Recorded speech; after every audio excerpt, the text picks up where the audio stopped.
ஆமா தம்பி, நம்ம தில்லை நடராஜர் ஆலய மார்கழி ஆருத்ரா தேர் தரிசனம் என்னென்ன திருவிழாவா இருப்பதுன்னு உனக்கு தெரியுமா? அட வாங்க, அதை நம்ம சிதம்பரம் மக்கள்கிட்ட கேட்டே தெரிஞ்சுப்போம். முதல் நாள் காலை தேர் திருவிழாவை முன்னிட்டு 7:30 முதல் 8:30க்குள் கொடியேற்றப்படும்.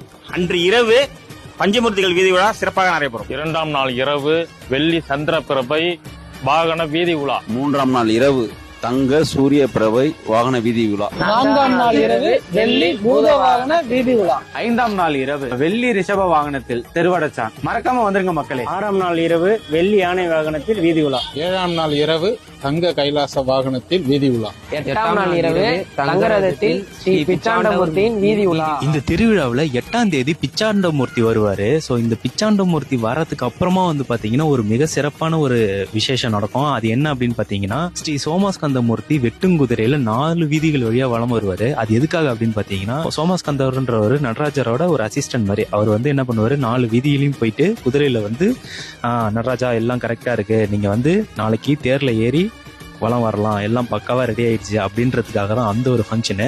ஸோ இது சிதம்பரம் மக்களுக்கே பாத்தீங்கன்னா இப்படி ஒரு இது நடக்குதுன்றது யாருக்குமே தெரியாது.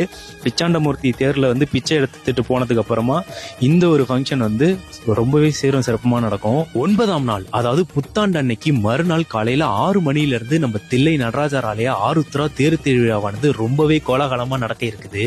10ஆம் நாள் மார்கழி ஆருத்ரா தரிசனம் மதியம் 2 மணிக்கு மேல் சிறப்பாக நடைபெறும். 11ஆம் நாள் இரவு முத்துப்பல்லாக்கு வீதி உலா. 12ஆம் நாள் ஞான பிரகாசம் தெப்பகுளத்தில் இரவு பிரம்மாண்டமாக தெப்பல் உற்சவம் நடைபெறுகிறது. அப்புறம் என்னங்க, நம்ம தில்லை நடராஜர் ஆலய மார்கழி மகோற்சவத்துக்கு தில்லை நடராஜரை நேர்ல தரிசனம் பண்ணுங்க அப்படின்னு சொல்லி இந்த வீடியோவை சிவபக்தர்களாகிய உங்க நண்பர்களுக்கும் ஷேர் பண்ணி விடுங்க.